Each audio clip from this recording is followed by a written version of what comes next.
Assalamualaikum warahmatullahi wabarakatuh. Pada materi pertama ini kita akan mempelajari mengenai modern organization in the global web-based environment. Yang Anda pelajari di sini adalah nanti Anda harus sudah bisa membedakan antara data, informasi, dan knowledge. Dan saya yakin Anda sudah bisa membedakan ini ya. Kita pelajari dulu di basis data. Kemudian juga di sini nanti akan disampaikan mengenai arsitektur dari teknologi informasi dan infrastruktur teknologi informasi. Perbedaannya di mana? Karena ini sesuatu hal yang berbeda. Kemudian juga Anda nanti bisa mendeskripsikan mengenai bagaimana bisnis pada saat ini global, environment-nya seperti apa, kemudian infrastrukturnya seperti apa, kemudian juga mengenai tekanan bisnis pada saat ini dan bagaimana nanti organisasi dan sistem informasi merespon dari tekanan bisnis itu. Gitu ya. Nah, di sini awalnya kita akan memahami dulu sebenarnya apa itu sistem informasi dan apa itu teknologi informasi. Meskipun kedua hal ini pada saat ini sering digunakan atau diartikan sama gitu ya. Tetapi pada dasarnya sebenarnya sistem informasi dan teknologi informasi itu adalah berbeda karena teknologi informasi itu merupakan bagian dari sistem informasi sebenarnya. Ya. Di sini kalau Anda baca, sistem informasi itu berhubungan dengan perencanaan, pengembangan, dan penggunaan teknologi informasi untuk membantu manusia dalam menyelesaikan tugasnya yang berhubungan dengan proses-proses informasi. Nah, bagaimana memanage sistem informasi itu yang kita sebut sebagai manajemen information system. Ya, sedangkan teknologi informasi itu berhubungan dengan toolsnya, tools yang berbasis komputer yang digunakan manusia untuk bagaimana menghasilkan informasi gitu ya, sesuai dengan yang dibutuhkan organisasi. Toolsnya kalau teknologi informasi. Nah, tujuan dari sistem informasi itu tujuan utamanya ya di sini manfaatnya adalah mendapatkan informasi yang tepat. Jadi setelah memproses data menjadi informasi dan knowledge, maka nanti usernya dengan menggunakan sistem informasi itu bisa mendapatkan informasi yang tepat sesuai dengan kebutuhan penggunanya. Jadi untuk informasi itu bisa untuk orang yang tepat pada saat yang tepat, jumlah informasi yang tepat, serta format yang tepat. Ya. Jadi memang karena sistem informasi ini diharapkan bisa menyediakan informasi yang benar-benar berguna bagi usernya. Nah, di sini ada definisi tentang data, informasi, dan knowledge.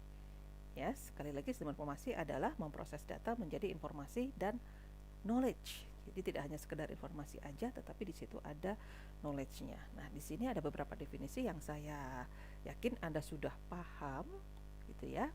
Kalau data itu menunjuk pada deskripsi dasar dari suatu objek, ya, dari suatu benda, objek, bisa juga suatu event atau kejadian, atau aktivitas, atau transaksi. Ya, jadi memang tidak hanya sekedar objek, tetapi bisa jadi kejadian itu juga data, aktivitas juga data, transaksi juga data.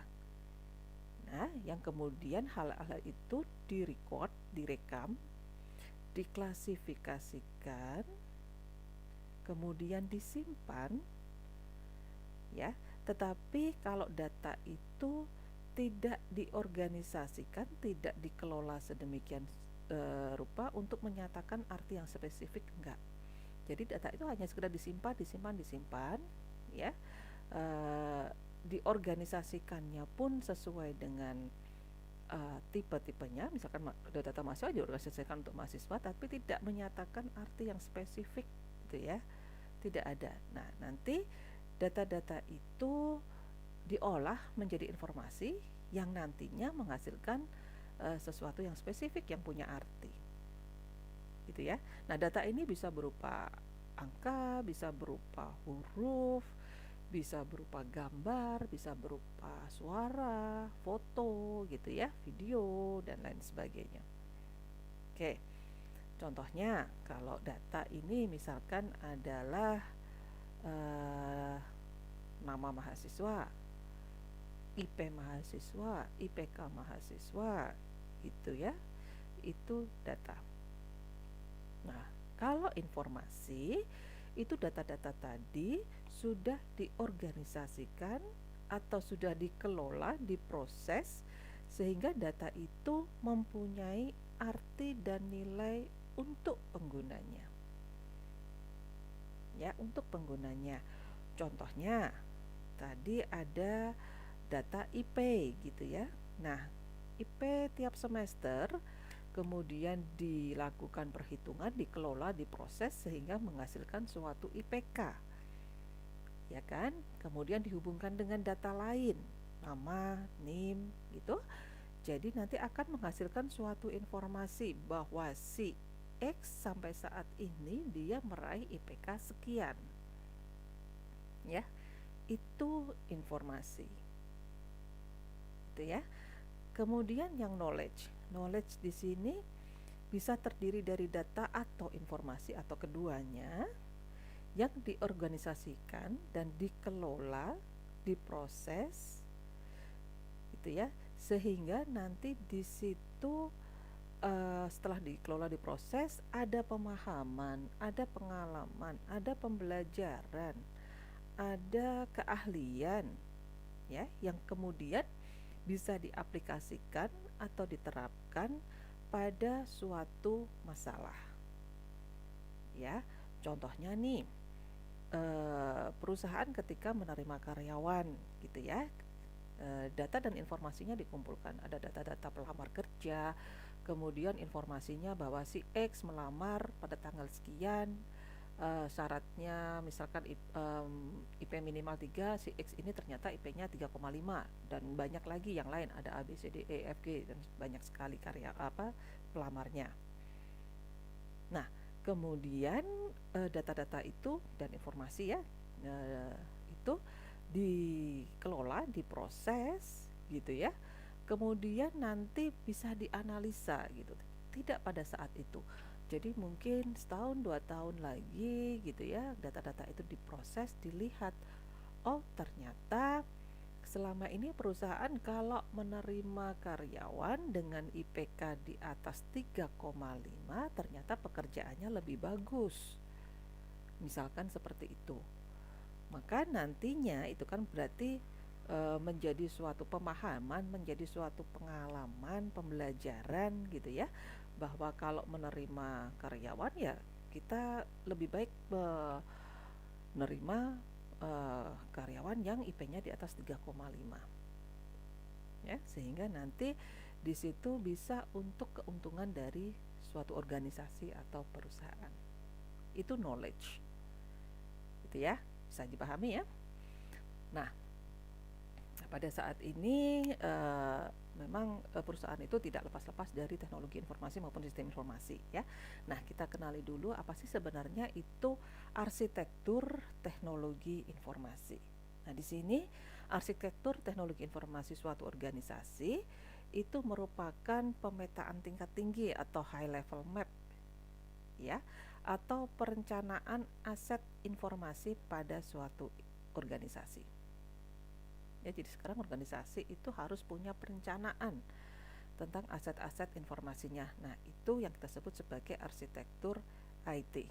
Di sini arsitektur IT nanti bisa menjadi panduan atau pedoman untuk operasional pada saat ini dan mungkin bisa menjadi suatu blueprint ya untuk perencanaan masa depan. Ya, jadi misalkan di suatu perusahaan itu ada sistem informasi gitu ya. Nah, kalau ada blueprintnya, ya ada catatannya, dokumentasinya. Misalkan aja di sini ada server, di perusahaan itu ada server. Server ini terhubung dengan berapa komputer, kemudian di dalam komputer itu ada apa ya, basis data. Basis data itu isinya adalah beberapa tabel isinya beberapa atribut gitu ya, itu seperti blueprintnya. Sehingga nanti kalau perusahaan itu ingin mengembangkan sistem informasinya, ingin menambahkan aplikasi, ingin mengubah atau memperbaiki aplikasi, itu melihat blueprint aja, tidak perlu membuka komputer melihat di dalamnya tabelnya berapa, itu kan sesuatu yang rumit gitu ya. Tetapi dengan menggunakan blueprint, nanti perusahaan bisa menentukan besok itu kalau kita tambah ini bagaimana sih gitu.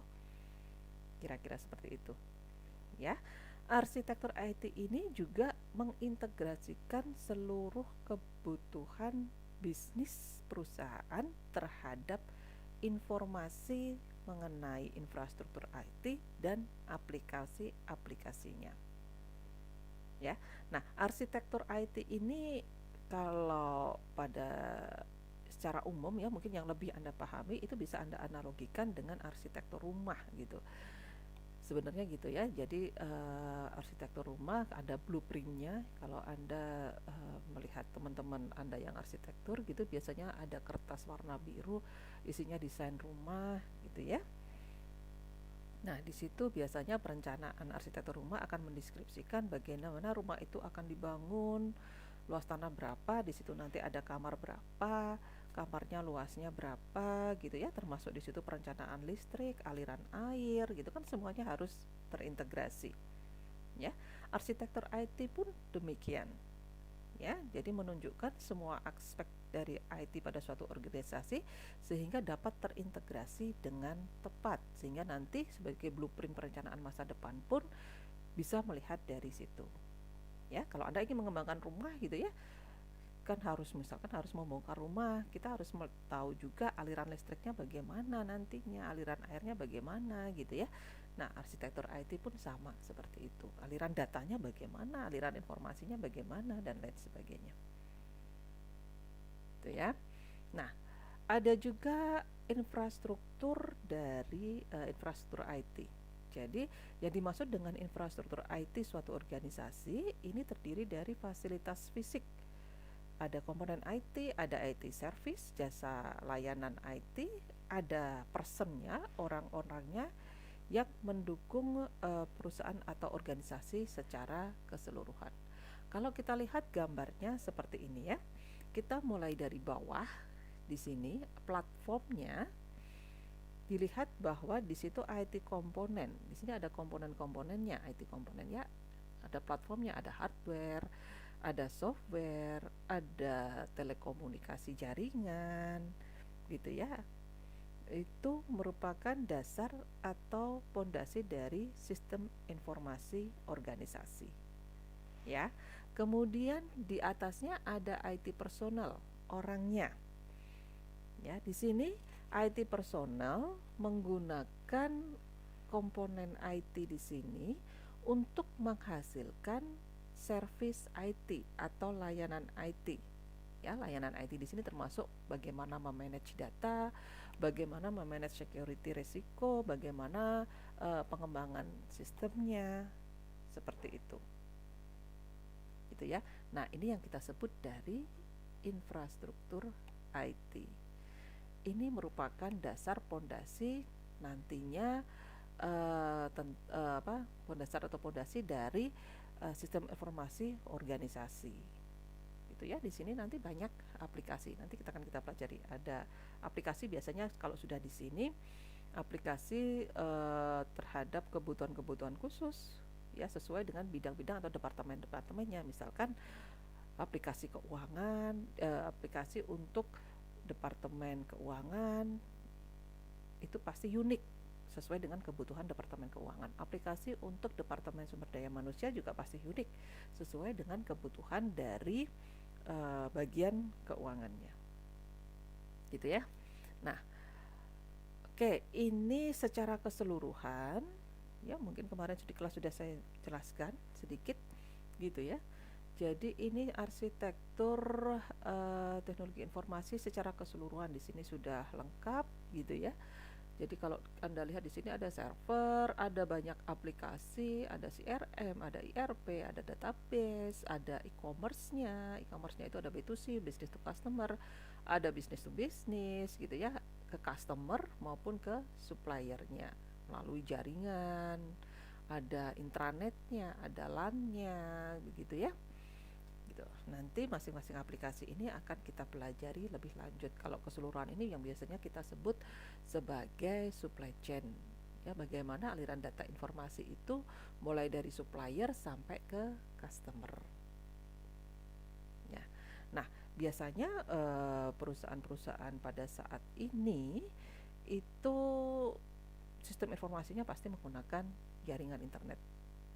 Nah, itu yang kita nanti yang kita katakan bahwa industri-industri atau perusahaan-perusahaan pada saat ini adalah menggunakan platform berbasis web gitu ya. Nah, global web based platform atau platform yang berbasis web ini, globalnya ini adalah ciri-cirinya di sini adalah memungkinkan individu gitu ya. Jadi tidak hanya suatu organisasi, antar organisasi, tetapi individu di dalam organisasi pun bisa saling terhubung gitu ya.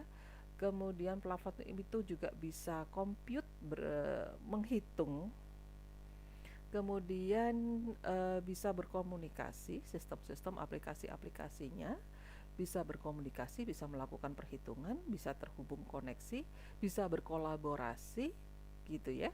Kemudian bisa bersaing di mana saja, dimanapun, kapanpun, sepanjang waktu, tidak dibatasi oleh geografis dan waktu biasanya. Ya. Nah,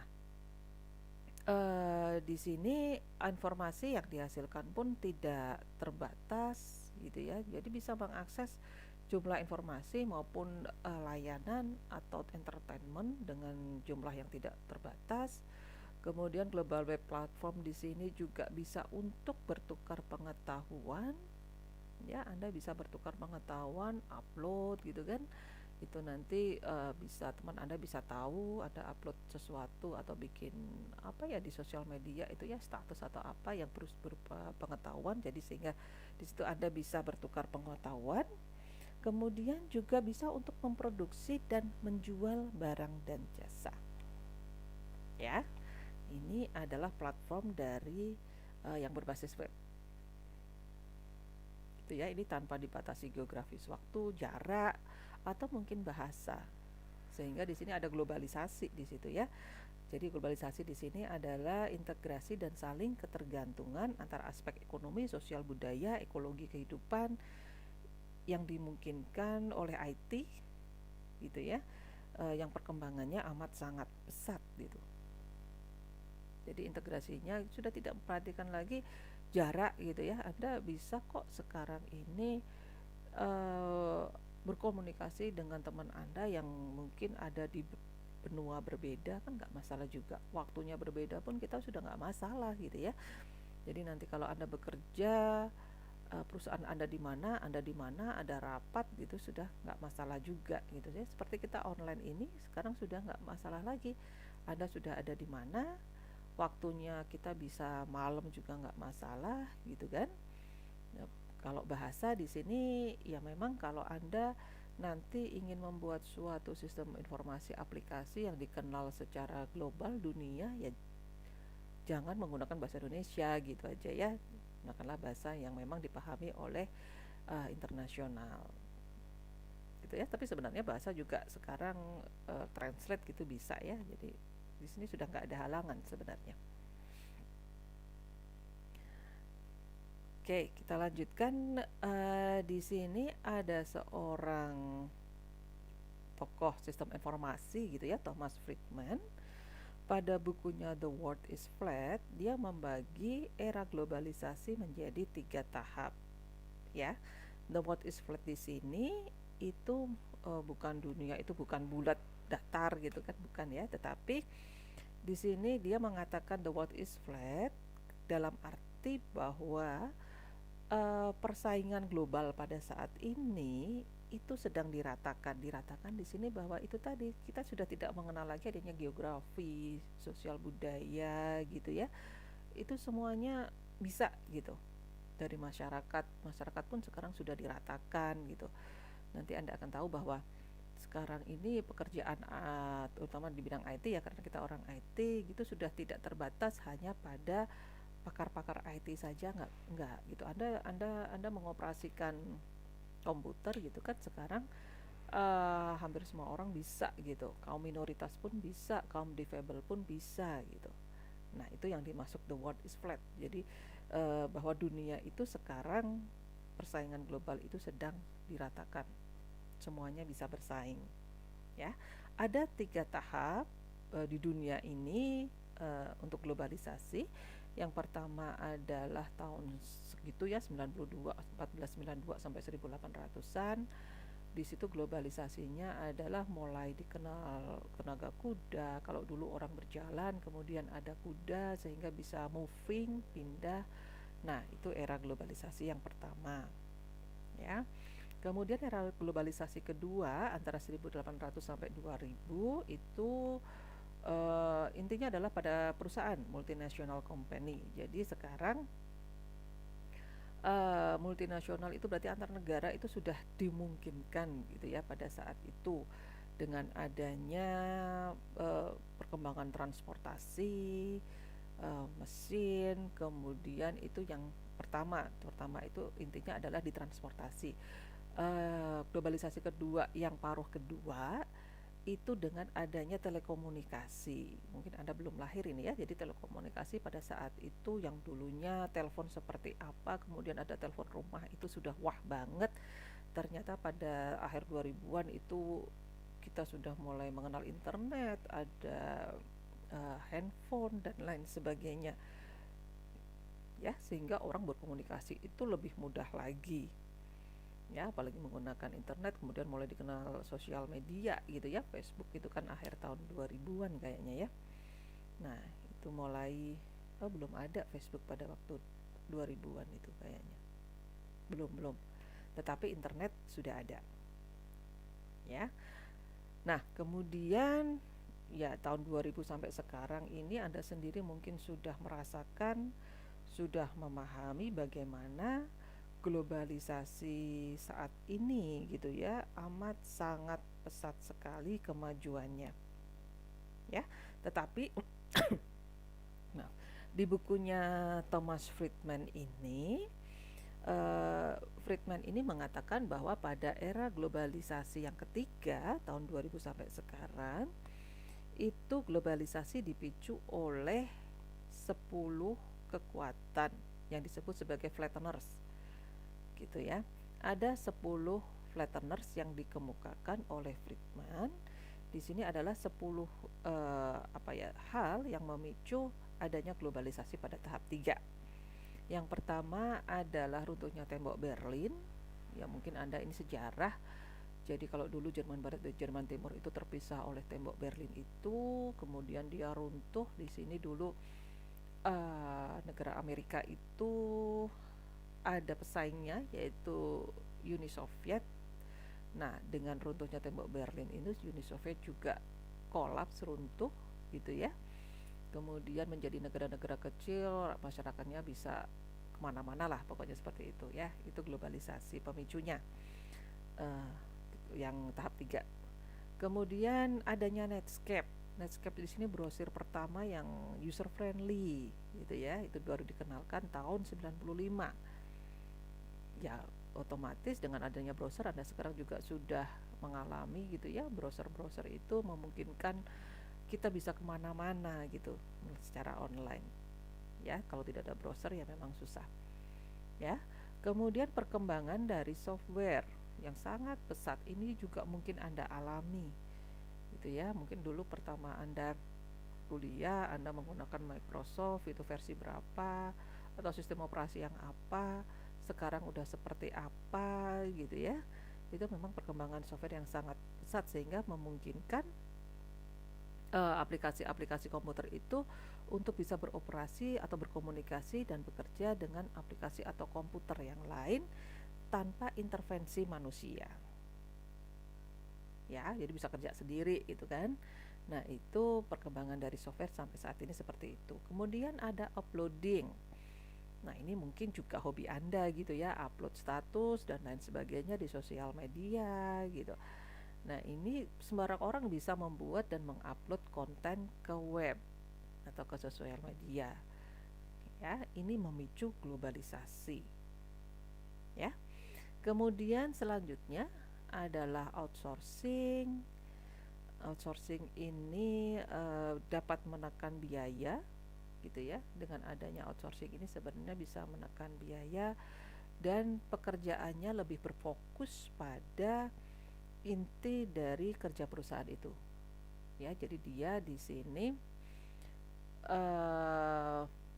menyewa, sebenarnya menyewa perusahaan lain untuk mengerjakan sesuatu di dalam perusahaannya yang dirasa apa ya, itu pekerjaan sekunder. Misalkan aja kalau di tempat kita outsourcing itu seperti tenaga kebersihan gitu ya, sehingga nanti di Undip itu benar-benar fokus untuk mengurusi pendidikan gitu, misalkan aja seperti itu. Kemudian pemicu yang keenam adalah offshoring. Jadi di sini perusahaan memindahkan seluruh operasinya ke negara lain. Bisa jadi karena negara lain itu tenaga kerjanya lebih murah, pajaknya lebih rendah, perizinannya lebih mudah dan lain sebagainya. Sehingga di sini nanti perusahaan itu selain untuk menekan biaya-biaya itu juga bisa melayani permintaan dari customer dari suatu negara tanpa halangan dalam perdagangannya. Jadi misalkan tidak perlu lagi ada biaya impor gitu kan. Jadi bisa menekan biaya atau pajak-pajak impor itu bisa ditekan. Itu offshoring. Kemudian hal yang ketujuh yang memicu adanya globalisasi tahap 3 adalah supply chain. Di sini di mana ketika perusahaan, supplier dan customer itu bisa berkolaborasi dan bisa saling bertukar informasi. Itu supply chain. Gitu ya. Sampai saat ini bisa seperti itu. Kalau dulu mungkin kita harus mencari supplier gitu ya. Kalau sekarang karena sudah ada supply chain, sudah terhubung dengan supplier-supplier, jadi lebih mudah dan mungkin lebih cepat untuk memproduksi barang yang dihasilkan. Ada insourcing. Insourcing di sini hampir sama seperti outsourcing ya. Jadi misalkan ada suatu perusahaan yang menyewa perusahaan lain untuk menganalisa sesuatu di dalam perusahaan itu. Misalkan perusahaan A menyewa perusahaan B, karyawan perusahaan B, dan untuk misalkan menganalisa apa di perusahaan A itu, gitu ya. Nah, karyawan di perusahaan B itu bekerja di dalam perusahaan A, tetapi yang bayar tetap perusahaan B. Itu insourcing. Ya, bisa jadi kebalikannya, perusahaan A mengirimkan karyawan ke perusahaan B untuk bekerja di perusahaan B, tetapi yang membayar tetap perusahaan A. Ya, itu insourcing. Kemudian ada informing. Informing itu kalau Anda bayangkan ya search engine, bagaimana bisa mencari informasi apapun gitu ya. Kalau Anda coba, kita contohnya aja Google gitu, Anda mencari informasi apapun di Google pasti ada hasilnya, entah itu benar, entah itu tidak, entah itu valid atau hoax gitu ya, pasti ada gitu ya. Jadi di sini ya pintar-pintar Anda aja menyaring informasi mana yang benar, mana yang tidak ya. Tetapi ini memicu globalisasi gitu ya, sehingga semua orang itu tahu informasi, entah itu betul entah itu salah gitu ya. Kemudian yang ke-10 ini steroid. Jadi ada berbagai hal yang memperkuat tadi ke-9 pemicu lainnya. Ya, di sini intinya adalah steroid ini adalah memungkinkan komputasi dan kolaborasi itu menjadi sesuatu yang digital, yang mobile, yang personal gitu ya. Jadi pemicu-pemicunya steroidnya adalah itu, misalkan sosial media itu termasuk steroid. Ya, seperti ini video conference itu juga termasuk steroidnya. Ya, itu yang dikemukakan oleh Friedman. Nah, ini nanti exercise nanti aja ya. Nah, sekarang dengan adanya globalisasi ini pasti memunculkan adanya tekanan pada dunia bisnis gitu ya. Jadi pada saat ini memang perusahaan-perusahaan atau organisasi gitu ya. Saya di sini mungkin menyebut organisasi dan perusahaan itu selang-seling gitu ya, tapi yang dimaksud sama. Jadi pada saat ini memang organisasi atau perusahaan modern harus bisa berkompetisi, ya harus bisa berkompetisi dengan adanya globalisasi ini. Perusahaan harus bisa bereaksi cepat terhadap masalah dan peluang yang muncul dari kondisi globalisasi ini. Kan kondisi ini amat sangat dinamis ya, perkembangannya amat sangat cepat berubah-ubah. Nah, organisasi harus bisa berkompetisi ya. Nah, materi di sini setelah ini tentang business pressure, kita akan mempelajari beberapa pressure atau tekanan yang dihadapi organisasi pada masa kini dan bagaimana nanti organisasi itu bisa menanggapi tekanan itu ya. Ada uh, 3 tekanan bisnis yang dihadapi oleh perusahaan ya, dibagi menjadi 3 tekanan bisnis. Di sini merupakan kombinasi antara sosial, hukum ekonomi, fisik, politik gitu ya. Pokoknya segala hal yang mempengaruhi sebenarnya aktivitas dari bisnis. Maka itu kita sebut sebagai tekanan bisnis. Yang pertama adalah tekanan market, kemudian ada tekanan teknologi, dan ada tekanan sosial. Ya, kita coba yang pertama dulu, market pressure atau tekanan market pasar. Di sini dipicu oleh ekonomi global dan kompetisi gitu ya. Jadi untuk pasar ini pasti dipicu oleh ekonomi global dan kompetisi. Bagaimana sekarang perusahaan-perusahaan luar negeri bisa masuk ke dalam negeri. Nah, itu kan juga tekanan pasar. Barang-barang dari luar negeri lebih murah gitu ya. Itu juga tekanan pasar. Ya. Itu kompetisinya. Kemudian market pressure yang kedua adalah perubahan sifat dari tenaga kerja. Tadi sudah saya singgung sedikit ya. Sekarang IT ini memungkinkan seseorang untuk bekerja di rumah. Ibu rumah tangga pun sekarang bisa bekerja dari rumah dengan menggunakan IT. Ya, apalagi ya? Mungkin juga programmer-programmer yang mungkin bukan programmer-programmer handal, programmer-programmer biasa, sekarang bisa belajar coding dari internet. Ya, bisa belajar hack dari internet. Bagaimana menjadi seorang hacker itu ada di dalam internet. Itu ya, ada melihat bagaimana menjadi seorang hacker gitu. Pasti ada cara-caranya ini gitu.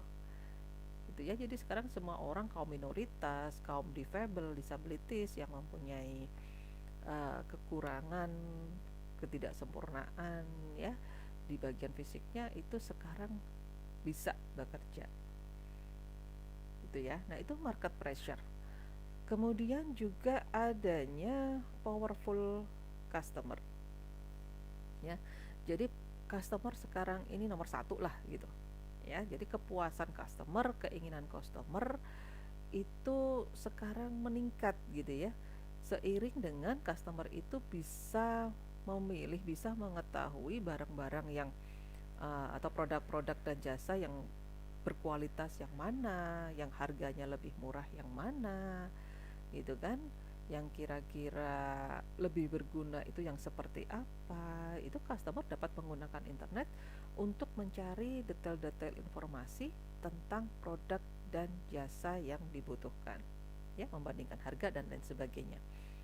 Itu powerful customer gitu ya. Ini merupakan tekanan market ya. Beberapa hal tekanan market, nanti ada bagaimana perusahaan menghadapinya ya. Yang kedua adalah teknologi pressure. Jadi ya memang sekarang ini teknologi berkembang sangat pesat gitu ya. Jadi teknologi itu sekarang gampang usang gitu ya, gampang obsolescence, gampang usang. Contohnya misalkan handphone Anda lah. Handphone Anda sekarang Anda beli yang paling baru, paling canggih gitu ya. Mungkin belum sampai tahun depan sudah ada handphone lagi yang menawarkan teknologi yang lebih canggih dibandingkan teknologi yang baru Anda beli beberapa bulan.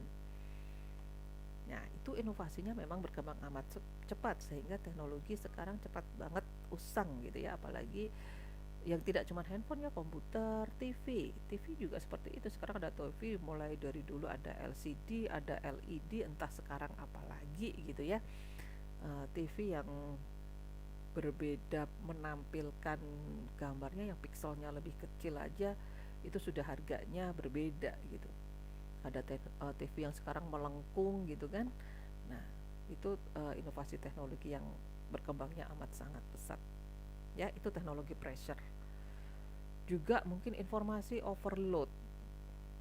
Ya, di sini perusahaan harus bisa mengatur menggunakan data. Jadi informasi-informasi yang didapatkan suatu perusahaan itu sekarang overload gitu. Kalau dulu mungkin data informasi hanya sekedar data informasi, tetapi sekarang seorang manajer di perusahaan atau perusahaan harus bisa mengelola, mengakses informasi-informasi yang overload itu dan menggunakan informasi-informasi itu untuk kepentingan perusahaan dari informasi-informasi yang overload itu.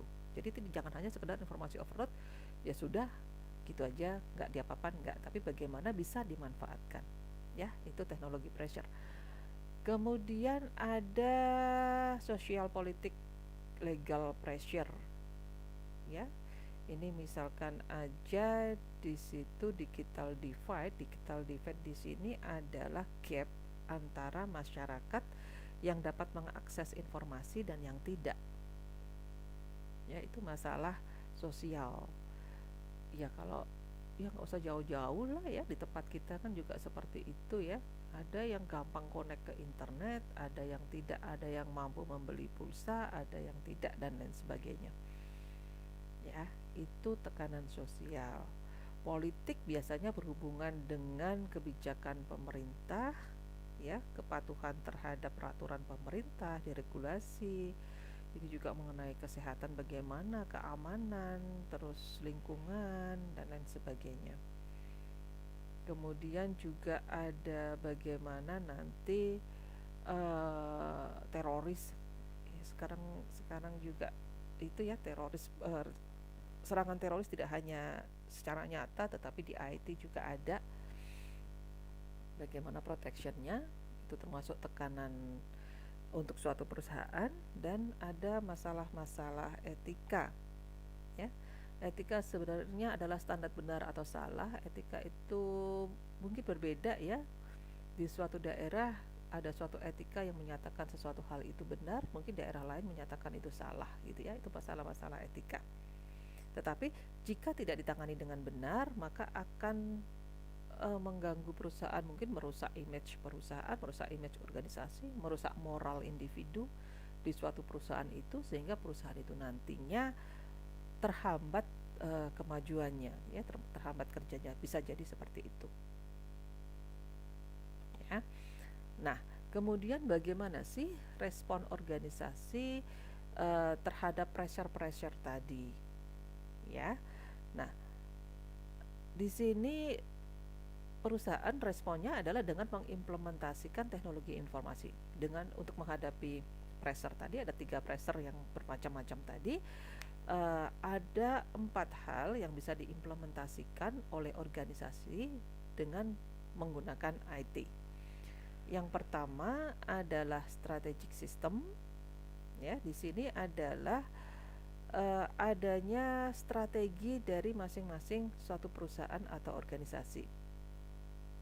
Jadi, bagaimana nanti organisasi itu bisa mengenali kelebihan-kelebihan organisasi itu sehingga memungkinkan organisasi atau perusahaan meningkatkan pasarnya atau meningkatkan keuntungannya. Gitu ya. Jadi misalkan aja contohnya strategic system ini dia mencari supplier yang bagus, yang bisa menstok bahan bakunya dengan tepat sehingga nanti perusahaan itu bisa menghasilkan barang yang mempunyai kualitas bagus, bisa dilempar ke pasar sesuai dengan waktunya, tidak terlambat dan lain sebagainya. Itu kira-kira seperti itu strategic system. Jadi mencari supplier yang tepat gitu ya. Terus strategic systemnya misalkan juga bagaimana perusahaan bisa mencegah kompetitor untuk masuk ke pasar yang sama ya. Kalau tadi kan pressure-nya dipicu oleh ekonomi global, kompetisi gitu kan. Nah, di sini strategik yang bisa diterapkan kira-kira seperti itu ya. Kemudian juga strategi yang kedua, fokus ke customer. Tadi yang market pressure, tadi ada powerful customer, di mana customer bisa mencari barang melalui internet, informasi harga, persaingan harga gitu ya. Nah, di sini respon organisasi bisa yang kedua, fokus ke customer ya. Jadi bagaimana dia bisa menyenangkan komputer maaf.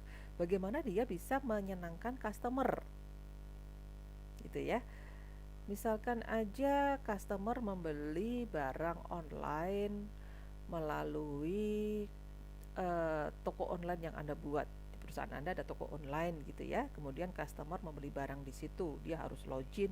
Biasanya kalau kita ingin membeli barang di suatu toko online kan kita memasukkan data, ada username, ada password gitu ya.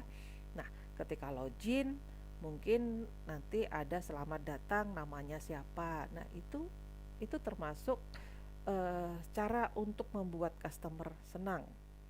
Bagaimana Anda mengenali customer itu sedang berulang tahun, Anda kirimkan selamat ulang tahun, mungkin voucher diskon. Nah, itu customer fokus ya. Kemudian selanjutnya adalah make to order dan mass customization. Jadi make to order di sini adalah strategi membuat barang dan jasa sesuai dengan kebutuhan. Jadi hanya dibuat ketika ada order sesuai dengan kebutuhan masyarakat. Biasanya di sini custom ya, unik sesuai dengan keinginan pembelinya. Atau dengan mass production, membuat produksi secara massal. Kalau ini perusahaan harus mengetahui apakah pasar sedang membutuhkan dalam jumlah besar gitu ya. Jangan sampai kita suatu perusahaan membuat barang-barang dalam jumlah besar, mass customization, tetapi ternyata tidak ada yang membeli gitu ya. Sama kayak sekarang nih, misalkan masker itu banyak sekali dibutuhkan masyarakat, di situ dibuat mass customization sehingga nanti bisa menekan biaya jual yaitu ya. Kalau membuat 1-2 itu kan dijualnya nanti lebih mahal dibanding misalkan perusahaan membuat 1000 gitu ya, pasti harga jualnya lebih murah karena biaya produksinya juga karena banyak menjadi lebih murah juga gitu ya. Kemudian respon organisasi yang terakhir adalah e-bisnis dan e-commerce gitu ya. Jadi bisnis itu dielektronikan, perdagangan dielektronikan ya, menggunakan online gitu. Jadi sekarang semuanya kayaknya seperti itu ya. Supermarket pun sekarang sudah mulai membuat e-commerce gitu ya. Kita bisa memesan, customer bisa memesan barang secara online kan begitu. Tidak hanya harus datang langsung, enggak ya. Anda pesan makanan, kalau dulu harus ke rumah makan, ke warung, sekarang online pun bisa ya. Itu termasuk e-bisnis dan e-commerce.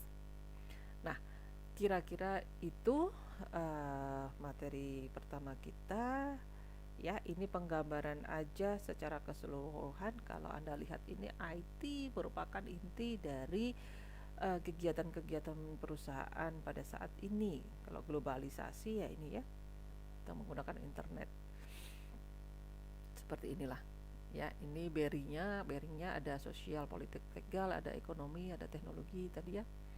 Tekanan-tekanannya, pembatasnya tadi ya. Kemudian ini adalah tadi ada beberapa hal dari sini, dari pressure di sini ada misalkan ekonomik, berarti di sini tadi ya pressure-nya ada kompetisi global, ada powerful customer. Kalau teknologi ini gitu ya. Dan semuanya itu untuk menangannya, responnya dengan menggunakan IT. Ya, ini bisa diisi macam-macam lah. Mungkin bisa ditambahin lagi. Gitu ya.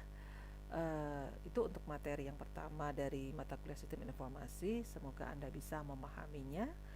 Terima kasih. Wassalamualaikum warahmatullahi wabarakatuh.